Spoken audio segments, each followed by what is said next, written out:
हर classes में आपका स्वागत है दोस्तों। हम मैथ में पढ़ रहे थे अनुपात समानुपात। आगे देखते हैं, हमारा टॉपिक चल रहा था मैथ में अनुपात और समानुपात। क्वेश्चन देखते हैं दोस्तों। क्वेश्चन हमारा 2 व 8 का मध्यानुपात बताइए। मध्यानुपात बताइए। 2 व 8 का मध्यानुपात बताइए। तो हल कीजिए दोस्तों, मध्यानुपात बताना है आपको। 2 व 8 का मध्यानुपात बताइए। एक तो होता है दोस्तों मध्यानुपात, एक होता है तृतीयानुपात, एक होता है चतुर्थानुपात, चतुर्थानुपात।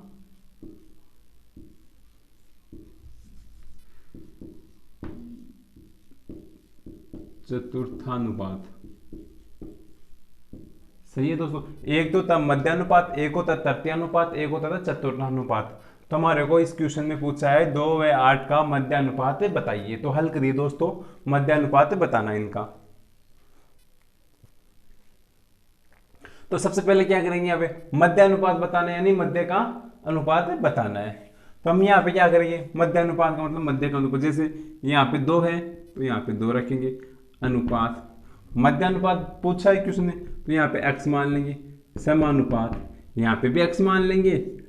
और अनुपात 8, क्योंकि मध्यानुपात बताना है यानी मध्य का अनुपात बताना है। तो हाँ, यहाँ पे हमारे को नहीं पता, यहाँ पे x मान लिया, यहाँ पे भी नहीं पता, ये मध्य का अनुपात है। सही है दोस्तों। अब क्या करेंगे, यहाँ पे बाहर वाली संख्याओं को आपस में गुणा कर लेंगे और अंदर वाली संख्याओं को आपस में गुणा कर लेंगे।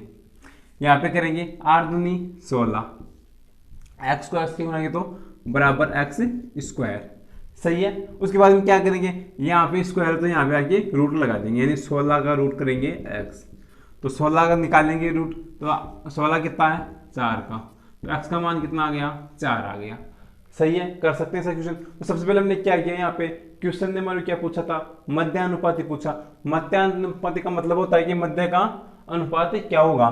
तो इसके मतलब हमने क्या किया, सबसे पहले यहाँ पे x माना और यहाँ पे भी x माना। उसके बाद में करते ना वो बाहर वाली संख्या और बराबर अंदर वाली संख्या, यानी बाहर वाली संख्याओं को आपस में गुणा करेंगे और अंदर वाली संख्याओं को आपस में मल्टीप्लाई करेंगे। तो यहाँ पे किया 8 दूनी 16, एक्स को एक्स से किया तो एक्स स्क्वायर, तो यहाँ पे स्क्वायर तो यहाँ पे आके रूट में हो जाएगा। तो यहाँ पे रूट लगा दिया 16 का, तो एक्स बराबर रूट 16, तो रूट 16 का मान 4, तो एक्स का मान कितना आ गया 4 आ गया।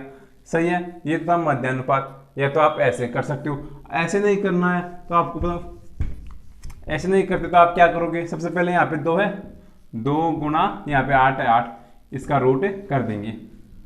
8 दूनी 16, रूट 16 का मान कितना होता है 4। या आप ऐसे भी कर सकते हो, या तो आप वैसे मान के कर लो, और वैसे नहीं करते और क्वेश्चन में मध्यानुपात पूछा है तो क्या करेंगे, इन दोनों को मल्टीप्लाई रूट कर लेंगे। यहाँ पे 2 गुनी 8, 8 दूनी 16, 16 रूट का मान कितना आ गया 4। वैसे भी हमारा आंसर क्या आया था 4 ही आया था, और ऐसे भी 4 ही है। कर सकते हैं। और देखते हैं क्वेश्चन ऐसा ही,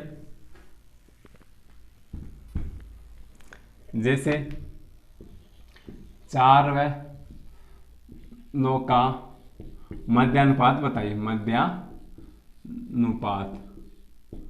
बताइए। तो हमारा क्वेश्चन है 4 और 9 का मध्यानुपात बताइए। तो हल कीजिए दोस्तों, मध्यानुपात क्या आएगा 4 और 9 का।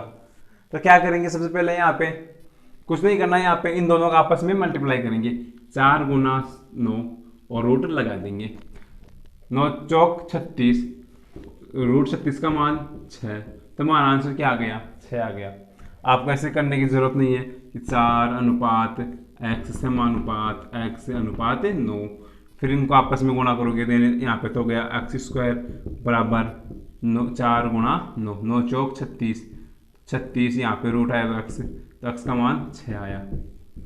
आपको ऐसे नहीं करना, आपको यहाँ पे क्या करना है, अगर मध्यानुपात पूछता है तो बस इन दोनों का आपस में गुणा करना है।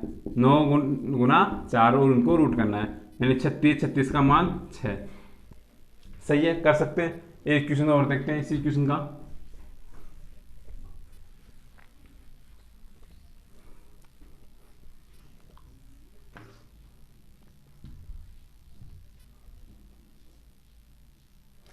क्वेश्चन हमारा है 9 का मध्यानुपात बताना, मध्यानुपात बताइए। 16 व 9 का मध्यानुपात बताइए। तो यहाँ पे क्या करेंगे, सबसे पहले आपको कुछ नहीं करना, यहाँ पे बस 16 है तो 16 गुना, यहाँ पे 9 है तो 9, यहाँ पे रूट किया। 16 किसका होता है, 4 का, 9 3 का, और 4 दिया 12, 12 आंसर आ गया। या तो आप ऐसे कर सकते हो, या इनको आपस में मल्टीप्लाई करेंगे। 16 को 9 से किया तो 9 6 54, 5 9 4 14, यानी 144, 144 का रूट किया तो 12। आप ऐसे भी कर सकते हो, या आप इनका ही निकाल लेते हैं। यहाँ पे 16 किसका होता है, 4 का, 9 किसका होता है, 3 का, 9 3 को 4 को गुना किया तो 4 किया 12। या तो आप ऐसे कर सकते हो, या आप इन दोनों आपस में गुणा करके 144, 144 का रूट निकालेंगे तो 12। सही है दोस्तों, कर सकते हैं सर क्वेश्चन। आगे देखते हैं क्वेश्चन। अब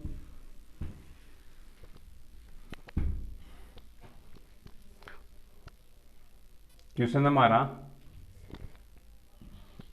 4 व 6 का तृतीयानुपात बताइए। क्वेश्चन है 4 व 6 का तृतीयानुपात बताइए। कल कीजिए दोस्तों, तृतीयानुपात बताना है 4 और 6 का। तो सबसे पहले क्या करेंगे, यहाँ पे तृतीयानुपात निकालना है।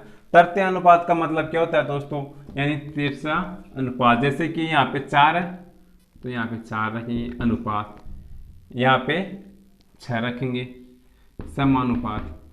तृतीय अनुपात निकालना, तृतीय का मतलब होता है चतुर्थानुपात निकालेंगे यहाँ पे। तो यहाँ पे वापिस 6 रख देंगे और यहाँ पे x रखेंगे।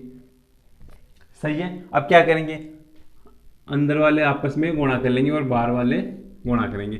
4 को x से गुणा किया तो 4x बराबर, 6 को 6 से गुणा किया तो 36, और 4 का भाग दिया तो 36 में x बराबर 9। तो x का मान कितना आ गया, 9 आ गया। तो हमारा आंसर क्या आ गया, 9। तृतीय अनुपात कितना होगा इसका, 9 होगा। तो क्या किया, सबसे पहले यहाँ पे हमने 4 माना तो 4 लिखा, उसके बाद में अनुपात, उसके बाद में यहाँ पे 6 तो 6 रखा, फिर समानुपात का चिन्ह लगाया, फिर उसके बाद में यहाँ पे तृतीय अनुपात पूछा है, यानी चतुर्थानुपात ही बताना है। अगर आपको तृतीय अनुपात पूछे या चतुर्थानुपात पूछे तो चतुर्थानुपात ही आपको बताना है दोस्तों। तो यहाँ पे तृतीय अनुपात पूछा है तो हमारे को यहाँ पे क्या बताना है, चतुर्थानुपात ही बताना है। तो यहाँ पे 6 को डबल बार लिख लेंगे, यहाँ पे भी 6 और यहाँ पे भी 6। उसके बाद में यहाँ पे x मान लेंगे, तो बाहर वाली संख्या गुणा अंदर वाली संख्या, यानी बाहर वाली संख्या कितनी होगी, 4 गुणा x यानी 4x बराबर 6 को 6 से गुणा किया तो 36। तो यहाँ पे 4x बराबर 36, तो x का मान निकालेंगे, x बराबर 36 बटा 4, 36 में 4 का भाग दिया तो 9 बार, तो x का मान कितना आ गया, 9 आ गया। सही है, कर सकते हैं। और देखते हैं क्वेश्चन।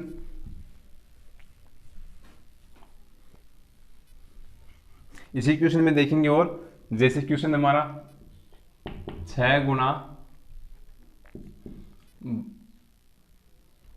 6 व 12 का, 6 व 12 का तृतीय अनुपात बताइए। तो हल कीजिए दोस्तों, तृतीय अनुपात बताना है 6 और 12 का। तो सबसे तृतीय अनुपात बताना है, यानी 6 अनुपात, फिर यहाँ पे कितना आएगा 12 समानुपात, फिर यहाँ पे 12 और x। तृतीय अनुपात का मतलब होता है कि चतुर्थानुपात ही ज्ञात करना है। इन दोनों का गुणा, अंदर वाली संख्याओं का गुणा और बाहर वाली संख्याओं का गुणा।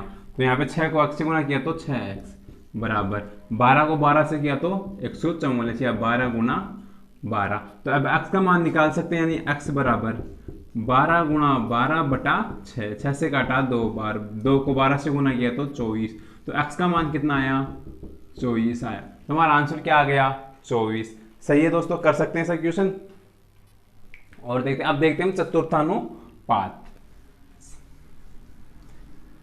तो क्वेश्चन हमारा 12 व 48 का चतुर्थानुपात बताइए।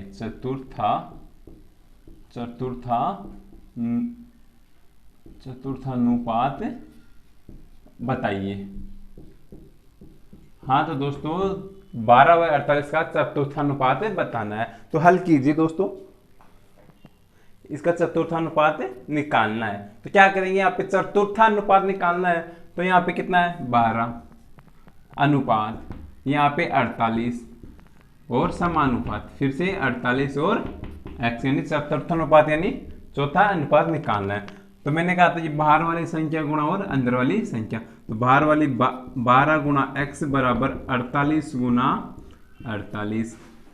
इसके बाद में x का मान निकालेंगे, तो x बराबर 48 गुणा 48 बटा 12, 12 से काटा 12 चौक 48, 4 को 48 से गुणा किया तो 8 चौक 32, 4 चौक 16, 16 और 3 19, हमारा आंसर कितना आया 192 आया। कर सकते हैं। तो सबसे पहले हमने क्या किया, यहाँ पे चतुर्थानुपात पूछा हमारे को, तो यहाँ पे 12 रखा, फिर अनुपात रखा, फिर 48 है 48 रखा, उसके बाद में समानुपात रखा, फिर 48 रखा और x रखा, और इसको पक्षांतर किया, यानी ये तो आपस में गुना हो जाएंगे, अंदर वाली संख्या गुना बाहर वाली संख्या। तो अंदर वाली संख्या 48 गुना 48, बाहर वाली संख्या 12 गुना x, 12 गुना x। तो x का मान निकाल लेंगे, तो x का मान कितना है 192 आया। सही है दोस्तों, कर सकते हैं। अब देखते हैं, आगे चलते हैं। अब आगे देखते हैं क्वेश्चन विलोमानुपात देखते हैं। अनुपात समानुपात में चलता है विलोमानुपात, यानी विलोम अनुपात होता है। तो देखते हैं उसमें विलोमानुपात टॉपिक हमारा विलोमानुपात। विलोमानुपात क्या होता है दोस्तों? विलोमानुपात होता है संख्याओं को पलट के उनका अनुपात लिखना, यानी संख्याओं को पलट कर या उलट कर या फेर बदल कर लिखना ही विलोमानुपात कहलाता है। जैसे a अनुपात b का विलोमानुपात होगा,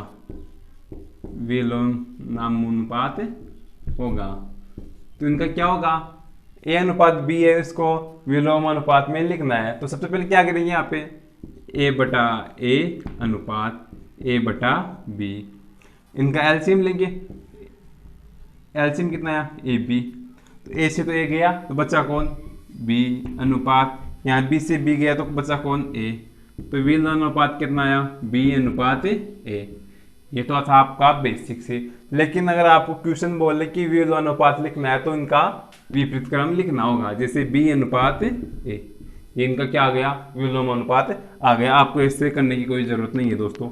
यहाँ पे सिर्फ विलोमानुपात पूछा है तो संख्याओं को फेर बदल के लिखना या उनको पलट कर लिखना। जैसे यहाँ पे a अनुपात b था तो हमने क्या लिखा b अनुपात a लिखा। जैसे संख्या देखते हैं,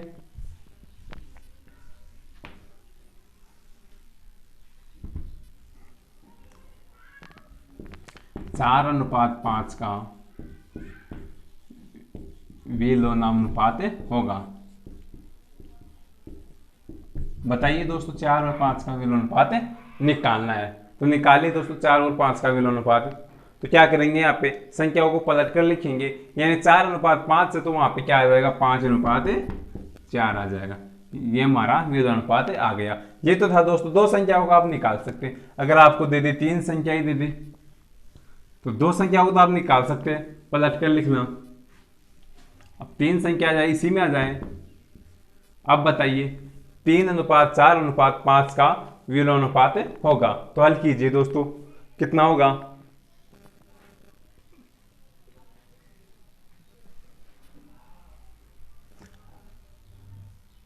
इनका विलोमानुपात निकालो। तो क्या करेंगे, हमारे पास संख्या है 3 अनुपात 4 अनुपात 5, इनका विलोमानुपात निकालो। जैसे यहाँ पे 3 का निकालना है तो 3 को रख लेंगे, यहाँ पे छुपा लेंगे, उसके बाद इन दोनों का आपस में गुणा कर देंगे, 5 चौक 20, तो 3 का मान तो कितना आ गया 20। इसी प्रकार इसका निकालेंगे तो इसको छुपा लेंगे, यहाँ पे 5 या 15, 15 किसका आ गया, इसका आ गया 15 अनुपात। अब इसका निकालेंगे तो इसको भी यहाँ पे छुपा लेंगे, इनको आपस में मल्टीप्लाई करेंगे, 4 या 12, ये इसका विलोमानुपात आ गया। कट रहा तो काट देंगे, कट रहा क्या, नहीं जा रहा, नहीं कट रहा, तो इसका विलोमानुपात कितना आया 3 4 5 का 20 अनुपात 15 अनुपात 12। सही है दोस्तों, कर सकते हैं। तो हमने क्या किया, कुछ नहीं किया, बस जिसका निकालना है उसको छुपा लेंगे और आपस में गुना कर देंगे। जैसे इसको इसका बताना है 3 का, तो इसको छुपा लिया, इन दोनों का आपस में गुना कर दिया, 5 चौक 20। इसी प्रकार यहाँ पे देखते हैं 4 का बताना है तो इसको छुपा लेंगे, 4 को इनका आपस में गुना कर देंगे, 4 को छुपा लिया, 5 या 15, 15 आ गया यहाँ पे 4 नंबर का। इसी प्रकार यहाँ पे निकालना 5 का, तो क्या करेंगे 5 को छुपा लेंगे, 5 को छुपाने पे क्या बचा 4 और 3, इनको आपस में गुना किया तो 4 तिया 12। तो हमारा आंसर क्या आया 20:15:12 कर सकते हैं। या तो आप ऐसे कर सकते हो, नहीं तो आप ऐसे भी कर सकते हो 1/3 1/4 1/5। सही है, ऐसे कर लिया। उसके बाद में क्या करेंगे इनका एलसीएम लेंगे। एलसीएम कितना है इनका 3 4 और 5 का 20 तिया 60, यानी इनका एलसीएम 60 आ गया। सही है दोस्तों। अब 3 का भाग देंगे, यहाँ पे कितनी बार गया 20 बार गया, 20 को 1 से गुना किया तो 20 अनुपात, यहाँ पे 4 का देंगे कितनी बार गया 15 बार, 15 को 1 से गुना किया तो 15। यहाँ पे 5 का दिया कितनी बार गया 12 बार गया, 12 को 1 से गुना किया तो 12। ऐसे ही हमारा आंसर कितना आ रहा है 20:15:12। या तो आप ऐसे कर सकते हो या आप ऐसे भी कर सकते हो। सही है। एक क्वेश्चन और देखते हैं इससे संबंधित।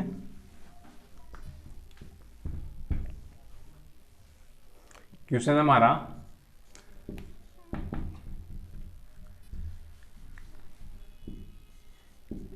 ABC का अनुपात 3:5:2 है, तो इनका विलोमानुपात निकालिए, विलोमानुपात निकालना है। तो हल कीजिए दोस्तों। ए व बी व सी का अनुपात दे रखा है 3:5:2 है, तो इनका विलोमानुपात निकालिए। क्या करेंगे इनको आपस में गुणा करेंगे, यानी जिसका निकालना उसको छुपा लेंगे और उनको आपस में मल्टीप्लाई कर देंगे। जैसे यहाँ पे देखते हैं, यहाँ पे कितना है ए है, तो यहाँ पे रखेंगे A/B/C रखा। उसके बाद में ए का मान कितना दे रखा है 3, बी का 5, सी का 2। सही है। अब हमारे को निकालना ए का, तो हम क्या करेंगे ए को छुपा लेंगे, एक की संख्या को छुपा लिया। अब यहाँ पे कितना बचा 5 को 2 को गुना किया तो 5 दूनी 10, तो ए का मान तो आ गया 10 अनुपात। इसी प्रकार बी का निकालेंगे तो बी को छुपा लेंगे, यहाँ पे छुपा लिया, कितना आया 3 को 2 से गुना किया तो 6, यहाँ पे आ गया बी का मान 6 अनुपात। यहाँ पे सी को छुपा लेंगे, कितने इन दोनों का आपस में गुना करेंगे 5 या 15, सी का मान कितना आ गया 15, यानी ए का मान 10 बी का मान 6 और सी का मान 15। कट रहा तो काट देंगे, नहीं कट रहा तो हमारा आंसर कितना आ गया 10:6:15। ये इनका क्या आ गया विलोमानुपात आ गया। या तो आप ऐसे कर सकते हो, आप ऐसे नहीं करेंगे तो क्या करेंगे, यहाँ पे एबीसी का मान दे रखा हमारे को 1/3:1/5:1/2। फिर से इनका एलसीएम लेंगे, कितना है एलसीएम 30 एलसीएम आया, तो 3 का भाग दिया तो 10 बार गया। यहाँ पे 5 का देंगे तो कितनी बार गया 6 बार गया, 2 का देंगे तो 15 बार गया। तुम्हारा आंसर कितना आया 10 6 और 15, और यहाँ पे कितना आया था 10 6 और 15। सही है दोस्तों, कर सकते हैं। आज के लिए इतना ही और हम कल देखेंगे नेक्स्ट क्लास में।